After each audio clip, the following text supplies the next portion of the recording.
Hey guys, Peter here to do an EP review. Today I'm here to tell you about the latest from Refused, the Malignant Fire, out November 20th on Spine Farm Records. The EP has 5 tracks, 15 minutes in length. I was really surprised with this release. Last year they released their full-length album, War Music. For a band that a lot of people had written off and said that they were finished, we have 2 brand new releases in back-to-back years. So kudos to them, really showing that they're here to stay, and they have a lot of material at their disposal that they can put out there for their fans to enjoy. This EP felt to me a little bit like a continuation of the full-length album, but at the same time it offers a lot of new perspectives.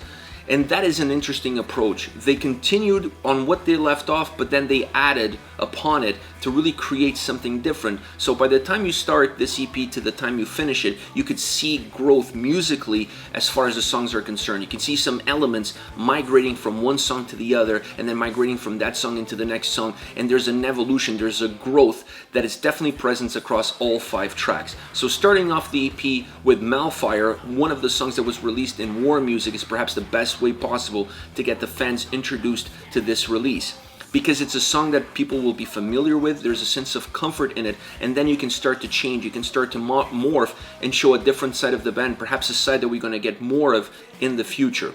So Malfire is the opening track. I absolutely love this song. It was my favorite song from War Music. It's a song that has a lot of great elements to it. I love the lyrics, I love how the song comes across. It's a vibrant track, has a lot of energy. The guitar sound is absolutely magnificent from beginning all the way to the end. The layers in the vocals really add depth and volume to how this track comes across. The chorus is a little bit more aggressive, both vocally and musically, when you compare it into the verses. Super catchy, super hooky, a song that's edgy, that's heavy, that's melodic, but overall really well balanced, and it gives you a lot of different perspectives. It almost becomes an anthem style track as you start to look at the big picture. Right after this one comes Born on the Outs, a song that has a post-punk vibe to the way it's created. The music, the sound really encapsulates what post-punk is all about, and you get a feel that that's where they were going with this song. There is a lot of great elements. The lyrics really push the envelope.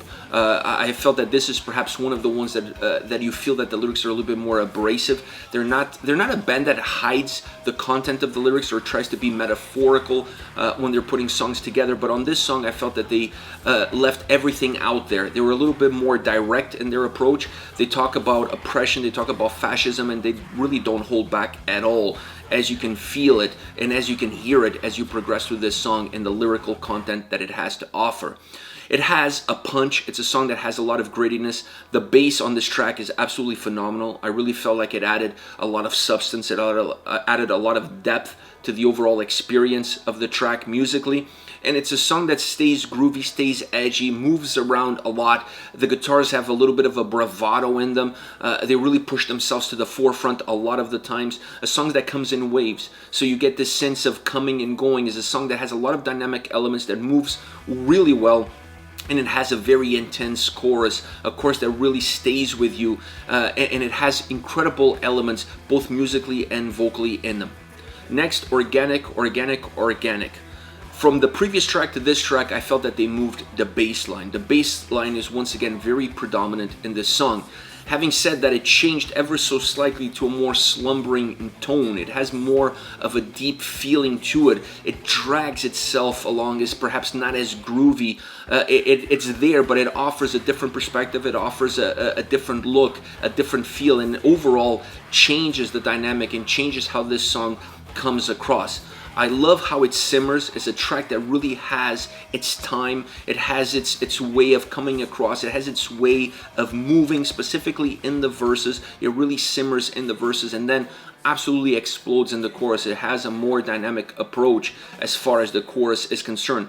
But this change between chorus and verses, this peak and this valley that the track has overall, makes the song be super dynamic, super fluid. You're constantly moving. It's a roller coaster ride of the track that just moves you up and down. You're always on the move. You're never really standing still. Even in the more slumbering parts of the verses, you always feel like there's something around the corner, and that something around the corner is the chorus. When it hits hard, and it moves the direction of the track, and it moves the eyesight of the listener. Next, Fearless Corporate Violence. Nice tempo to this song. Now you start to see the band increasing the tempo, making the songs a little bit more aggressive, a little bit more intense, increasing the speed in which they're coming at you. So they took some of the elements of the previous 3 tracks, and now what they added to it is that momentum, that tempo. And that changes how the songs come across. It changes how the songs feel. There's still a lot of the same elements present there and how the tracks are constructed, but that tempo change makes you look at the song from a different lens, from a different perspective. And it gives you a more linear approach. Everything feels very direct, very driven, both sound and vocals. You don't see as many changes happening on either of those 2 elements. It's a more straightforward approach, but that more straightforward approach makes this one of the most aggressive tracks on this release. Last but not least, Jackals, Can't Be Bothered to Dream. Another song that has a lot of the elements of the previous track, the intensity, the tempo, the bravado that you got in Faceless Corporate Violence moves over to this song and allows the EP to close off on a very pungent, strong note with a song that has a lot of intensity, a lot of aggression, a lot of power, a lot of kick. The guitars really have a bite. They have a little bit of a raw feel to it in how they come across. They're very gritty in this song.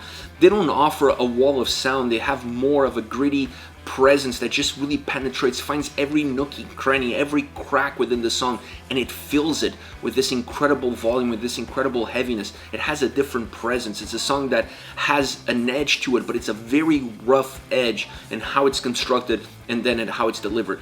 Perfect conclusion to the EP. And as I said, from the first song to the last song, you see elements moving along, passing themselves into the next song, and then exposing it and growing and changing and morphing. So this is an evolution as far as these 5 songs are concerned.